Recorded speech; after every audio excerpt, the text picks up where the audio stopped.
A introduction to the Monster Hunter series, now that I can actually think and form coherent thoughts without trying to go back and forth with concentrating on the run versus concentrating on telling the story. Alright, so I was introduced to Monster Hunter through Monster Hunter Tribe because my friend was showing off the game to me just for a little bit. Because honestly, it was a very unique game, especially at the time for us. Because for us, a lot of our time was definitely spent playing games like Super Smash Bros. Melee. Um, Let me think. Melee, like Donkey Kong Luigi's Mansion. And then for sure on my end of the thing, a lot of Halo, a lot of Gears of War, a lot of Call of Duty. And I thought the game was kind of neat, but after he showed me that, I kind of forgot about it for a while. And then I saw Monster Hunter 3U at GameStop, just kind of randomly because I wanted to buy a game. And I remember back to when he showed me, and so I got the game. Um, so I did not pay attention at all to what everyone was saying because I was just kind of I want to go ahead and go fight the shit. And so after coming back from the first little expedition, I was not paying attention to what the chief was saying, and I did not know how the hell to leave on an expedition. And so I got stuck because he had already set his instructions and I did not know how to go forward, and I didn't want to just look it up. So I just kind of put that game to rest. Pretty well, almost never played it again. So I like to joke that that particular hunter never woke up on time when they were evacuating the whole village, and he ended up dying in the earthquakes. Yeah. And so Monster Hunter 4U comes out, and at this time, my younger sister is working at GameStop, and she's like, "Hey, bro, I remember you got Monster Hunter 3, and I think I remember you saying you kind of like the games. Well, the fourth one's out. You want to get a copy?" It's like, I don't know. I don't know. But you know what? Since you keep bugging me about it, I'll get it. And that was the first mistake of my life. In which case, I booted up the game, and I was absolutely amazed with the intro sequence with Darren Moran just wailing it in the world, just being a sand whale. I'm like, holy shit, this bitch is huge. Telling me we're gonna hunt that, and then the caravanier's like, bitch, fetch my hat. Yes, sir. I guess I will climb on this thing. And then the rest is history. And then from there, I ended up switching to Hammer because Hammer just felt really good and weighty. And I remember spending like 15 to 20 minutes trying to figure out how the hell am I going to chase this great Jaggy? I can't go in the hole. Where the fuck is he? Oh. And then I got hooked on the series from there. And then from there, admittedly, I started listening to more information about it. At the time when Gaijin Hunter was at least okay source of information, I looked at some of those guides. And then after a while, Generation. Oh no, wait, no, I'm skipping a main point of the story.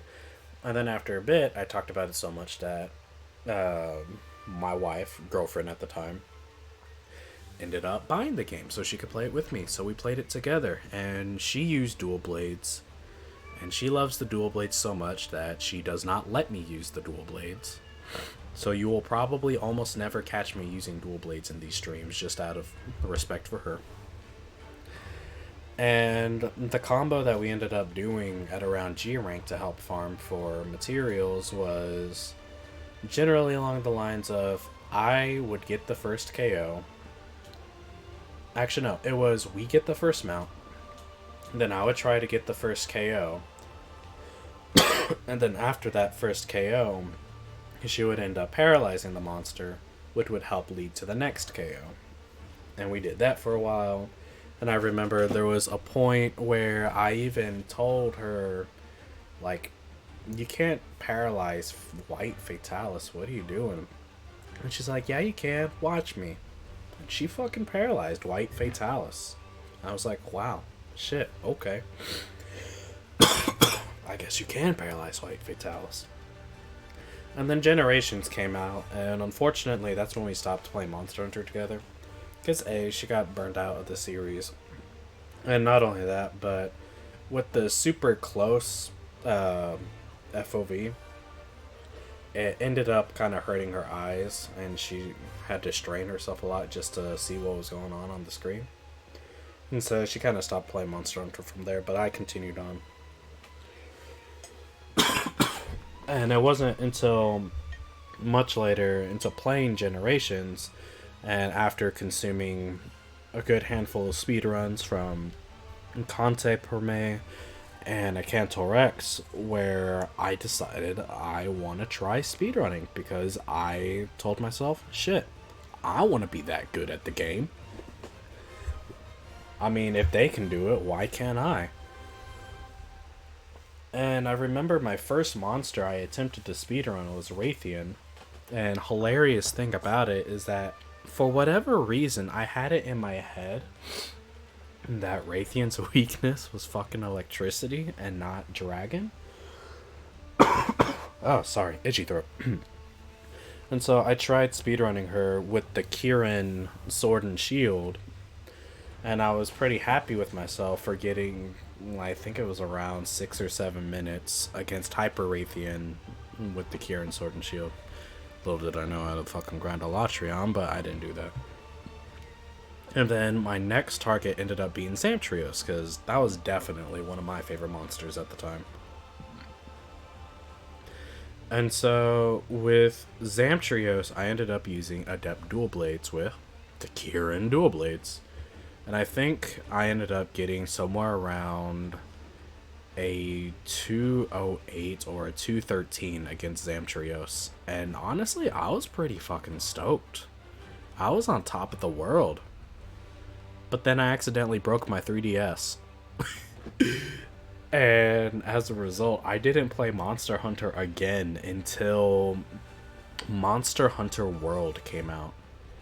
And I should say that before Monster Hunter World came out, Kat ended up gifting me a PlayStation 4, in which I was extremely happy about, but for whatever reason, I did not have the correct expression. Because when she gifted it to me, I was like, oh, sweet, thanks. And there was just, like, not much of a reaction. She was like, really? Do I need to take this back? I'm like, no, please.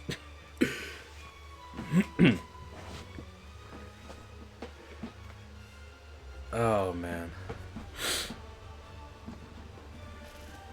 And then with World, let's see, we got through Endgame, and then from there I was like, you know, I want to do speedrunning again. And then I remember fighting Tempered Tobi Kadachi in under 4 minutes with Sword and Shield, and I'm like, yeah, this is going to be the start. And then the rest is history.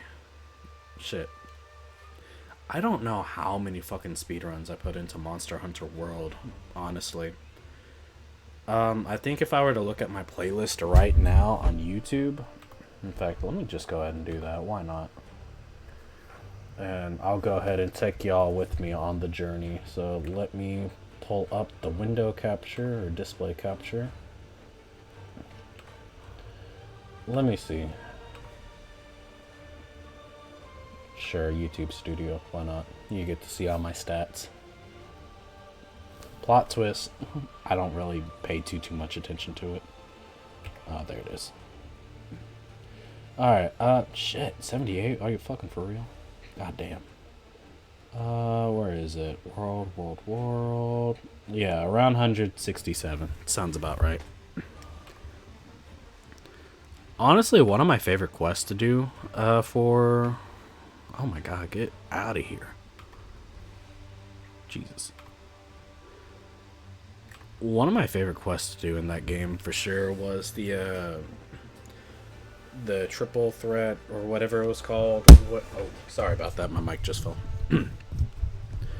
where you ended up fighting Great Gyros, Dodogama, and who was the third guy? Great Jagras all at the same time. To me, that quest is really fun, and I like coming back to that every once in a while. TA, would I ever do it TA? Fuck no, but I would always do it freestyle. And I guess after a while with doing World, I started doing freestyle, but then I wanted to prove how much of a manly man I was. And then I started doing TA rules pretty exclusively. With the exception of if it was an investigation, then I would actually do freestyle on occasion. And when Iceborne came out, I was pretty stoked for it. It was pretty fun, but when it came to speedrunning, the Clutch Claw kind of killed it for me. You know what? I could believe you. I can absolutely believe you, Tekken. Like, there are aspects that I do like about World, but then there are other aspects that I just do not like. One being Kolv Teroth at the time. It was kind of nuts that a lot of her, well, A, she was only there temporarily, which I found to be very annoying. And then B, you were just kind of grinding for hours upon days for this boring ass slugfest. Everyone's bringing out their light bowguns to try and make quick work of it. Oh, Jesus. And then not only that, but with the limited time event quests, I know that used to be a thing back then, but it's definitely an annoyance. Because, like, what if you were busy that week and then you couldn't get to it and then you missed out and you gotta wait for whenever it eventually comes back into rotation.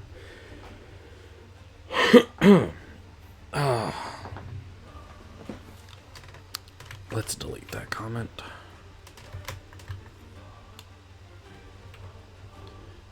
Because I don't give a damn about being famous. I just want to have a good time.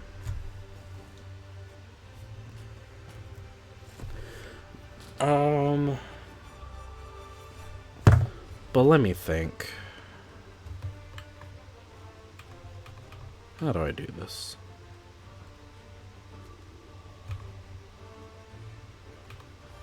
No. See, I obviously don't know what I'm doing when it comes to these streams. I just do whatever. Stream manager. That's probably where I need to go. Right? Who wants fame when you got speedruns?